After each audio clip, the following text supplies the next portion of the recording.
episode kedua, menyambung episode pertama dalam rangka hari yang bahagia. Merayakan 75 tahun Republik Indonesia yang diberkahi Allah, hari kemerdekaan 17 Agustus 1945 dan tahun ini 17 Agustus 2020. Di episode pertama tentang hari kemerdekaan, ya, yang masih hangat ini luar biasa. Saya tadi menyebutkan satu nama, yaitu Johan Wijarko. Aku dalam kesempatan ini sekali lagi mengulang. Di episode pertama sudah dan aku ulang lagi. Aku menghormati dan terima kasih. Allah sayang. Al-Quran itu begitu luar biasa ya. Al-Quran itu begitu luar biasa. Semua tuh mata rantai nyambung dan valid. Dan semuanya diuji valid. Bismillahirrahmanirrahim. Alif lam mim. Zalikal kitabu la raiba fihi hudalil muttaqin. Tak ada keraguan pada ayat Al-Quran bagi orang-orang yang bertakwa. Allah kabir. Dan memang semua, bahkan orang yang tidak beriman Islam pun menguji validitas daripada Al-Quran dan menemukannya. Allahu Akbar, Allahu Akbar, Allahu Akbar. Luar biasa. Pertolongan dari Allah. Dan kita di akhir episode pertama tadi mengatakan bahwa ada ayat yang berhubungan dengan kemerdekaan dari surat Ibrahim. Dimulai dari ayat yang ke-6, 7, dan 8. Insya Allah saya bacakan artinya ya. Bismillahirrahmanirrahim. Ingatlah ketika Musa berkata kepada kaumnya. Ingatlah nikmat Allah. Allahu Akbar. Nih. Nikmat Allah. Kemerdekaan 17 Agustus 1945 adalah nikmat Allah. Itu sebabnya di dalam pembukaan Undang-Undang Dasar, sekali lagi, dengan segala rasa hormat, pembukaan Undang-Undang Dasar 1945 dikatakan demikian. Atas berkat rahmat Allah. Ini surat Ibrahim, Al-Quran surat Ibrahim ayat yang ke-6. Ingatlah ketika Musa berkata kepada kaumnya, ingatlah nikmat Allah kepadamu ketika dia menyelamatkan kamu dari orang-orang Fir'aun. Mereka menimpakan siksaan yang berat kepadamu, membunuh anak-anak lakimu, dan membiarkan hidup anak-anak perempuanmu. Dalam hal itu suatu cobaan besar dari Tuhanmu. Ingatlah juga tatkala Tuhanmu memaklumkan sungguh, laqad, sungguh, jika kamu bersyukur, aku pasti memberi tambahan nikmat dan karunia kepadamu. Allah tidak bilang di dalam Al-Quran, sungguh, jika kamu berhutang. Tidak. Sungguh, jika kamu jual aset-aset negaramu kepada asing. Tidak.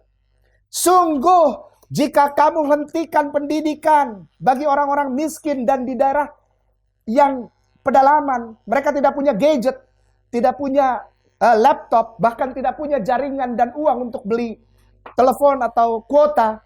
Hanya orang-orang yang punya saja yang mampu belajar. Tidak. Allah bilang, sungguh kamu bersyukur. Jika kamu bersyukur, Allah pasti memberi tambahan nikmat dan karunia kepadamu. Tetapi jika kamu tidak bersyukur, ya, menyalah-nyalahkan para kiai, para habaib, membenci ustadz-ustadz, dicari kesalahannya lalu ditekan. Orang-orang yang berbicara kritis dan kebenaran, mempertanyakan keadilan, ditekan. Ya, tetapi jika kamu tidak bersyukur, sungguh azab Allah, azabku katanya, sangat dahsyat. Ayat berikutnya, Musa berkata, jika kamu tidak bersyukur, kamu dan semua orang yang ada di muka bumi ini, sungguh Allah Maha Kaya dan Maha Terpuji. Sadaqallah, wa sadaqallahul adzim. Maha suci dan maha benar Allah dengan segala firman-Nya. Kata merdeka yang tertulis di dalam Kamus Besar Bahasa Indonesia adalah, sekali lagi, Kamus Besar Bahasa Indonesia, kata merdeka itu artinya bebas dari perhambaan. Itu yang pertama tuh, KBBI bukan saya. KBBI yang tulis. Bebas dari perhambaan, penjajahan, dan sebagainya. Yang kedua pengertiannya adalah independensi. Berdiri sendiri. Come on. Mari bersyukur kepada Allah dengan apa? Dengan melepaskan diri dari perhambaan, dari hutang, dari kebodohan, dari dari kebenaran yang tidak ditampilkan. Ya. Dari ketidakjujuran. Muslimin wal muslimah selalu berdoa itu, ya Allahumma harinal haqqa haqqa. Ya Allah, kuatkanlah kami, berikan kami kemampuan untuk mengatakan yang benar itu benar dan yang salah itu salah. Batilan. Sekarang ada? Tidak ada, Bos.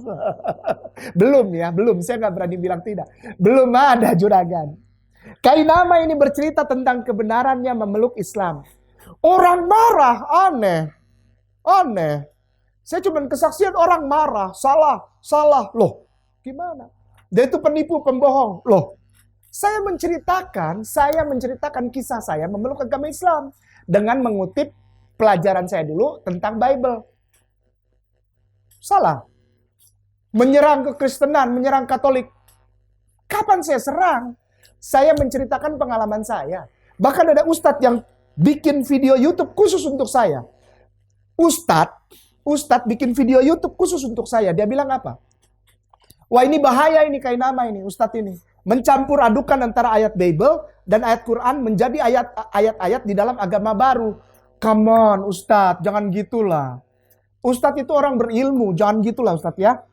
Ajari aku ustadz, ajari aku. Ya, tentang Islam. Jangan bilang aku begitu, nggak boleh ya ustadz ya, janganlah. Bukan aku larang sih, itu hak ustadz juga. Tapi kayaknya nggak gitu deh. Ya. Aku menceritakan kisahku sebelum aku mengucapkan syahadat. Ya, lanjut. Lalu arti kedua, ya, ini arti pertama yang tadi saya sebut dari KBBI, dari Kamus Besar Bahasa Indonesia. Merdeka itu bebas dari perhambaan, penjajahan. Come on, Indonesia dijajah nggak sekarang? Ayolah jujur, jujur bos. Ayolah. Ini bukan anti pemerintah loh. Aku mau bilang aja. Mari kita raih kemerdekaan itu. Surat Al-Anfal ayat yang ke-9. Kitab suci, saudaraku tersayang, Kristen dan Katolik, di dalam kitab 1 Petrus. Jika engkau ingin merdeka, maka engkau menjadi hamba Allah. Nabi Isa alaihissalam di dalam kitab Bible berkata demikian, dan ditulis kata-kata Nabi Isa alaihissalam di dalam kitab Bible. Kebenaran. Turuti firmanku katanya, turuti kata-kataku, turuti ajaranku, maka engkau meraih kebenaran. Dan ketika engkau meraih kebenaran, maka engkau merdeka. Ya Allah, ya Rabbi ya Karim. 2, arti kemerdekaan menurut KBBI. Tidak terkena atau lepas dari tuntutan. Itu kedua tuh. Negara kita dituntut terus untuk ikut negara lain. Come on. Mau bikin obat COVID aja, dituntut jangan dulu. Harus tunggu ini dulu. Ya Allah Rabbi ya Karim. Ayolah, yuk. Cari ridha Allah yuk. Baca Al-Quran yuk. Belajar sama Ustadz Abdul Somad, belajar sama Ustadz Adi Hidayat tersayang tentang fikih dan syar'i, tentang hadis, ya. Belajarlah, ikuti. Kalau nggak bisa datangin beliau, lihat di YouTube, belajar. Ustadz Adi Hidayat, Ustadz Abdul Somad, ya, belajar dengan para habaib, para ustadz, ya. Atau ke sahabat Yamimah, di sini banyak ustadz, tanya tentang fikih dan syar'i, ya. Oke, itu yang kedua. Ketiga, tidak terikat, tidak bergantung kepada orang atau pihak tertentu. Allahu Akbar. Indonesia sangat bergantung dengan utang bos sekarang ini. Maaf ya, jangan marah. Ya, jangan marah. Beneran, ntar tiba-tiba borgol Kainama. Dia menyerang pemerintah. Enggak, ini cuma baca KBBI. Baca Kamus Besar Bahasa Indonesia. Ya. Iyyaka na'budu wa iyyaka nasta'in. Aku hanya beribadah kepadamu ya Allah, dan hanya kepadamu aku berteriak minta tolong. Qul huwallahu ahad, Allahus samad. Ya Allah, hanya kepadamu aku beribadah. Ya Allah, hanya kepadamu aku berteriak minta pertolongan. Ya Allah, hanya kepadamu aku dan seluruh makhluk bergantung.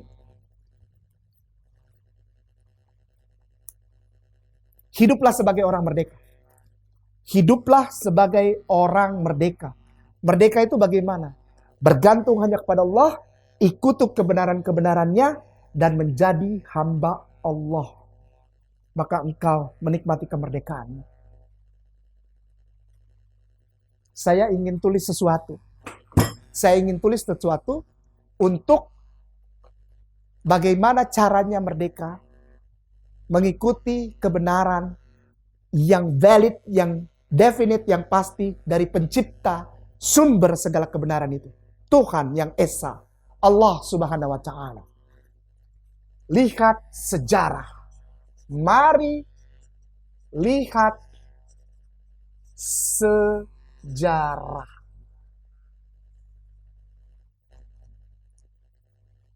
Di dalam sejarah, untuk melihat kepada pengajaran yang valid dari pencipta yang sejati, satu-satunya Tuhan yang Maha Esa, Allah Subhanahu wa Ta'ala itu, maka kita harus lihat. Jika kita melihat Al-Quran, nanti orang bilang, saya mengarahkan orang untuk jadi Islam. Tidak. Kita lihat sejarah agar fair, agar adil. Kita lihat sejarah. Kita melihat perintah Allah Subhanahu wa Ta'ala, satu-satunya pencipta yang benar itu, untuk mengarahkan kita kepada kebenaran itu. Lihat sejarah. Dari mana? Dari kitab suci yang berisi firman Allah. Kitab suci yang berisi petunjuk untuk jadi benar. Saya tidak melihat dari Al-Quran, karena takutnya ada orang yang bilang ini mengarahkan orang Kristen untuk jadi Islam. Tidak. Baik, kita lihat sejarah. Kitab suci yang paling tua. Kitab suci di Indonesia, di Republik Indonesia. Republik Indonesia ini, yang disayangin dan diberkahi Allah ini, ada 1, 2, 3, 4, 5 agama: Islam, Kristen, Katolik, Buddha, Hindu,